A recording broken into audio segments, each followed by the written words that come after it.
오늘의 333 뉴스입니다.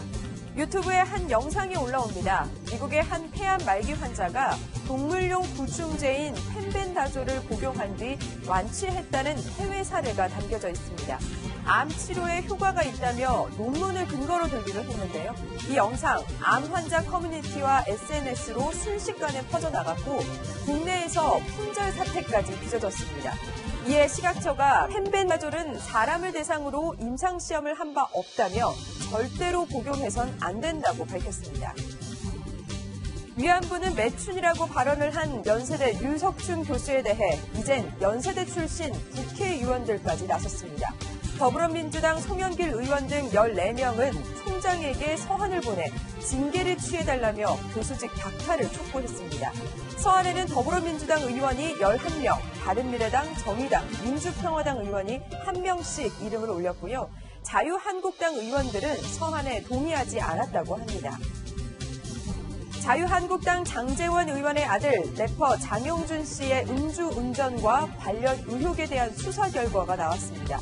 장 씨의 운전자 바꿔치기 시도는 대가성 없이 이뤄졌다는 겁니다. 아버지 장 의원 개인 여부도 확인되지 않았다는 게 경찰의 설명입니다. 또 뺑소니 여부는 피해자 구호 조치 등을 실시했다는 점으로 무혐의 처분됐습니다. 장 씨 이번 주 안에 검찰에 넘겨질 예정입니다. 어제 오전 충남 천안의 아파트에서 6.25 전쟁 당시 사용된 것으로 보이는 녹슨 수류탄이 발견됐습니다. 주민들은 혼비백산, 수류탄 주인이라는 남성까지 등장해 그야말로 전쟁통이 따로 없었습니다. 다행히 폭발 위험성은 없는 것으로 판명됐습니다. 화성 연쇄살인 사건의 유력 용의자 이춘재가 30여 년 전 경찰 조사를 받았던 것으로 드러났습니다. 당시 왜 용의선상에서 제외됐는지 의문이 커진 상황. 하지만 당시 수사 자료만 15만 장에 달해 그 이유를 찾기란 쉽지 않아 보입니다. 10년 이상 논의됐던 소방공무원 국가직 전환법이 국회 첫 단문을 통과했습니다. 행안위 안건 조정위를 통과한 건데 소방관 처우 개선이 핵심입니다. 국회 입법 절차가 마무리되는 내년 1월쯤이면 국가직 소방공무원을 볼 수 있을 것 같습니다. 다음 이슈 살펴보겠습니다.